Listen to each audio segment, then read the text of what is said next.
आप सभी को होली की हार्दिक शुभकामनाएं। हमारे YouTube चैनल उपकार एजुकेयर में आप सबका हार्दिक स्वागत और होली की बहुत बहुत शुभकामनाएं। और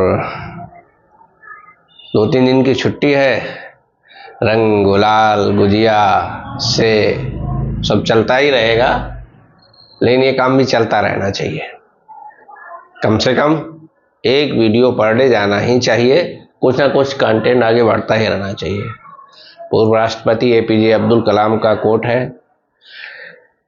कि जिंदगी में प्रतिदिन दौड़ो, दौड़ ना सको तो चलो, चल ना सको तो रेंगो, पर रुको मत। दौड़ से आशय उनका जिस फील्ड में भी है कुछ ना कुछ प्रोग्रेस होती रहनी चाहिए। दौड़ो, चलो, रेंगो, तो वही रेंगने वाले स्टाइल में हम लोग आज बड़ा मज़ेदार विषय लेके आए हैं। अपने पूरे विद्यार्थी जीवन में जो मैंने परेशानियां महसूस की, उन्हीं को दूर करने का एक मौलिक प्रयत्न है और इसीलिए शायद आप लोग इतना पसंद कर रहे हैं। और बहुत से लोगों की पहुंच तक नहीं है, धीरे धीरे पहुंच होगी तो उन्हें भी पसंद आएगा। जो कमेंट आए, पर्सनल फ़ोन भी बच्चों ने किए। तो आज हम लोग इतिहास को भूगोल की नज़रिए से पढ़ेंगे, history by maps by this. तो धीरे धीरे जितना संभव होगा, जैसे इंडस वैली सिविलाइजेशन में भी मैंने मैप दिया था आपको, उसके बाद वैदिक कल्चर का भी एक मैप है। लगभग एक्चुअली मूल बात क्या है, हम लोग इस विषय पे आए उससे पहले 2 मिनट। जब बहुत शुरुआत में मनुष्य ने पढ़ना लिखना प्रारंभ किया, मतलब सुकरात से भी पहले, सुकरात तक और बाद तक, मतलब जब तक लिपिबद्ध सारी चीजें नहीं हुई, आधुनिक युग के आने तक सारे विषय कंबाइंड थे। विषय विभाजन इस प्रकार से नहीं था जैसे आज हम लोग देखते हैं, history, geography, political science, sociology, psychology, मतलब 50 और सैकड़ों विषय हैं। शुरुआत में सब एक विषय थे और उन सब विषयों को जानने वाले को हम लोग दार्शनिक कहते थे। इसीलिए अरस्तु को राजनीति विज्ञान का जनक है तो जीव विज्ञान का भी जनक है। ऐसे बहुत से लैग्रेंज हुए, लेबनीज हुए, जो मैथमेटिशियन थे उच्च कोटि के और बहुत ऊंचे दर्जे के धर्म शास्त्रों के भी ज्ञाता थे।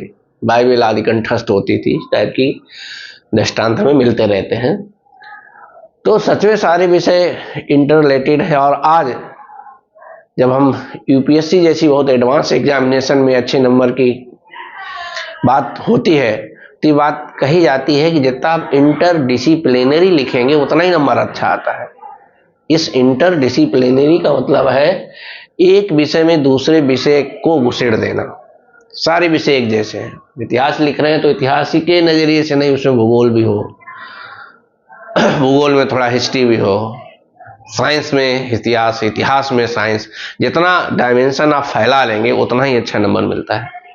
और नंबर क्या मिले, उतना रुचिकर हो भी जाता है, विषय को समझने में सहूलियत मिलती है और हमें उसकी उपयोगिता भी बढ़ती है। तो ये मैप है, इसमें हमने जो मौर्योत्तर काल पढ़ा है, मौर्योत्तर काल में हमने देखा कि मौर्योत्तर काल का मतलब अगर हम लोग टाइम लाइन में देखें तो 185 BC, यहां से मौर्य फिनिश और परवर्ती मौर्य, मतलब अशोक का राजकाज वो सब समाप्त हो जाता है। तो मौर्योत्तर काल में पूरी दुनिया के संदर्भ में आप देखो, अगर ये यूरोप और यूनान, सीरिया वगैरह देखो, इधर कहीं भारत को देखो, पाकिस्तान, अफगानिस्तान, बांग्लादेश, पूरा एरिया, इधर सिकंदर थे और इधर चंद्रगुप्त मौर्य है। हम लोग 300 ईसा पूर्व चलते हैं। क्योंकि सिकंदर ने जब भारत में आक्रमण किया तो उसका सामना यहाँ पोरस से हुआ। यद्यपि पोरस पराजित हुआ, लेकिन सिकंदर उसकी वीरता से इतना प्रभावित हुआ कि उसका क्षेत्र उसे वापस कर दिया और वापस चला गया। उसके बाद हम देखते हैं सिकंदर का सेनापति सेल्यूकस निकेटर और चंद्रगुप्त मौर्य के बीच युद्ध होता है, बड़ा भयंकर युद्ध होता है। चंद्रगुप्त मौर्य पराजित कर देते हैं। सेल्यूकस निकेटर अपनी पुत्री का विवाह चंद्रगुप्त मौर्य से कर देते हैं और कुछ राज्य जैसे हेरात, जैसे काबुल, उधर के काबुल, कांधार, ऐसे कुछ राज्य भी, 4 राज्य भी डोनेट कर देते हैं। रिवर्स में चंद्रगुप्त मौर्य 500 हाथी देते हैं सेल्यूकस निकेटर को। तो मामला शांत हो जाता है और ये क्रम चलता रहता है। सिकंदर के बाद सेल्यूकस, फिर सेल्यूकस फर्स्ट, सेल्यूकस सेकेंड आदि तक। इधर बिंदुसार होते हैं, उसके बाद अशोक होते हैं। यहां तक मामला दोनों साम्राज्यों, बड़े बड़े साम्राज्य हैं भारतीय वो क्षेत्र में। इधर ये सब मौर्य साम्राज्य है, उधर सिकंदर के उत्तराधिकारी हैं। लेकिन धीरे धीरे इधर परिस्थितियां बदलती हैं। अशोक ने अहिंसा की नीति का आवरण किया, बौद्ध धर्म स्वीकार किया, युद्ध नहीं लड़ेंगे, कलिंग युद्ध में प्रण किया। तो धीरे धीरे जो छोटे छोटे क्षत्र थे विरोध करने लगे और ऐसा ही कुछ सीन इधर भी होता है, उसको हम लोग आगे देखेंगे। तो इधर भी कुछ छोटे छोटे राज्य बने, जैसे यवन, शक, पहलव, कुषाण। और चूंकि ये सब जानते थे कि इधर भारतीय भूक्षेत्र में बहुत प्रॉस्पर इलाका है, उधर हमें जाना है, धीरे धीरे ये लोग भी आए, वो सब हम लोग देखेंगे। और इधर भारत में क्या है, इधर शुंग, कर्ण, सातवाहन, वाकाटक और खारवेल, ये लोग भारतीय भूक्षेत्र में धीरे धीरे डेवलप हुए। तो कई दफे कंफ्यूजन ये होता है कि इनका भूक्षेत्र कहां कहां था, तो वही ये मैप है। इसमें अगर आप शुंग वंश को देखेंगे तो शुंग वंश को, ये लाल से, ये शुंग वंश, यानी जो लाल लाइन आपको दिख रही है ये वाली, ये शुंग वंश का एरिया है।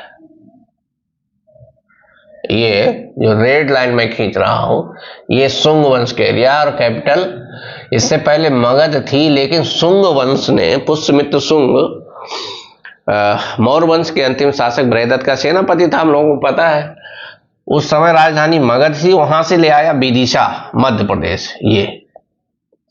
और पिछले लेक्चर में हम लोग पढ़ भी चुके हैं कि पुष्यमित्र शुंग ने सम्राट की उपाधि धारण नहीं की, उसने सेनापति की ही उपाधि धारण बनाए रखी, ताकि जनता में ये मैसेज न जाए कि हमारा सेनापति लालची था और सम्राट की हत्या कर दी। इस आक्षेप से बचने के लिए या कूटनीतिक चतुरता के लिए पुष्यमित्र शुंग ने सेनापति की उपाधि धारण बनाए रखी। और ये भी पॉइंट नोटिस करने लायक है कि पुष्यमित्र शुंग ने पहले ब्राह्मण वंश की स्थापना की इतिहास में। हम लोगों ने पीछे मौर्य साम्राज्य के पतन के कारणों में पढ़ा था, बहुत सारे कारण थे, उनमें एक बड़ा कारण यह भी था कि अशोक के शासनकाल में, मौर्यों के शासनकाल में बौद्ध धर्म को जरूरत से ज्यादा प्रोत्साहन दिया गया। इससे ब्राह्मण धर्म के अनुयायियों और ब्राह्मणों में एक लेटेंट एंगर था, एक गुप्त आक्रोश था, जो फलित हुआ पुष्यमित्र शुंग के रूप में। ठीक, तो मगध से ये ट्रांसफर यहाँ विदिशा कर रहा है। तो ये रेड वाला ये इलाका, अगर आज के नजरिए से देखें, बिहार, बंगाल, उड़ीसा, बांग्लादेश, थोड़ा सा उड़ीसा के एमपी का कुछ इलाका, ये पूरा ये शुंग है। शुंग वंश को, कर्ण वंश को संस्थापक वासुदेव कर्ण है, पता चलता है शुंग वंश के बाद में उसको लास्ट जो राजा था उसकी हत्या करके वासुदेव कर्ण ने कर्ण वंश की स्थापना की। ये भी सेनापति है शुंगों का, वही क्रम चल रहा है, बहुत एकदम परंपरागत सेट पैटर्न है।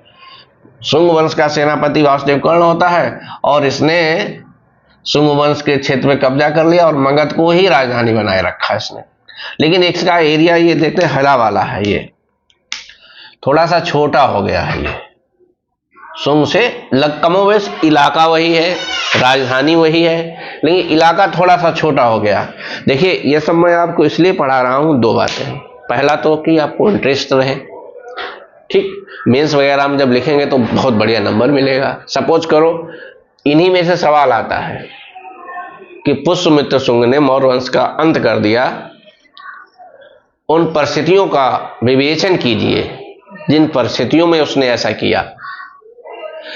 तो अगर एक बच्चा अब सारी बातें लिख देता है, मैप नहीं बनाता है, एक बच्चा लिख देता है और मैप भी खट से बना देता है, तो 2 नंबर 1 नंबर ज्यादा तो मिलेगा ही मिलेगा।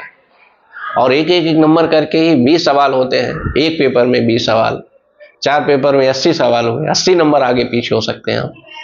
हम कह रहे आधा ही नंबर बढ़ा तो भी 40 नंबर बढ़ते हैं, और 40 नंबर एक नंबर पे कई लोग होते हैं। कहा जाता है कि यूपीएससी यानी आईएएस की परीक्षा में लास्ट नंबर पे 700 लोग होते हैं लास्ट में। तो मगध जो कर्ण वंश है लगभग वही इलाका है, बंगाल, बिहार, उड़ीसा, लेकिन थोड़ा सा छोटा हो गया है, ठीक।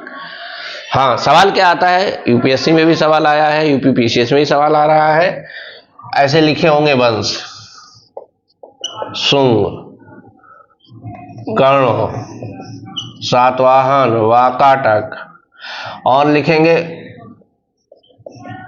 पूर्वी भारत, दक्षिणी भारत,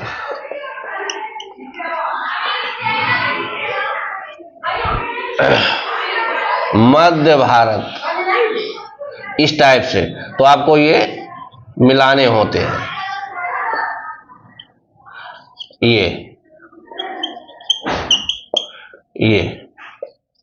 ये कूट मिलाने का ना बड़ा बेसिक सवाल है, बिना मैप के आप इसको रट भी नहीं सकते। तो हम कह सकते हैं शुंग वंश और कर्ण वंश पूर्वी भारत में है, सातवाहन दक्षिण में है, दक्षिण में सबसे ज्यादा दक्षिण भारत में सातवाहनों का विस्तार था, मध्य से लेकर दक्कन तक, वाकाटक मध्य भारत में है, और खारवेल फिर ये पूर्वी उत्तर प्रदेश में। ये जो हरा वाला देख रहे हैं ये खारवेल है, उड़ी बंगाल, बिहार, बांग्लादेश, उड़ीसा, आंध्र प्रदेश और किनारे तक मदुरई तक। ये भी सवाल आ चुका है, पाटलिपुत्र से और मदुरई तक विस्तार था सातवाहन का, शुंग का, वाकाटक का, खारवेल का। खारवेल उत्तर हो जाएगा, मतलब पाटलिपुत्र से और मदुरई तक विस्तार था, बहुत किनारे किनारे हैं पूर्वी कोस्टल इलाके में। ये सातवाहन रहे। तो सवाल पूछा जाता है कई बार, थोड़ा नोट कर लें।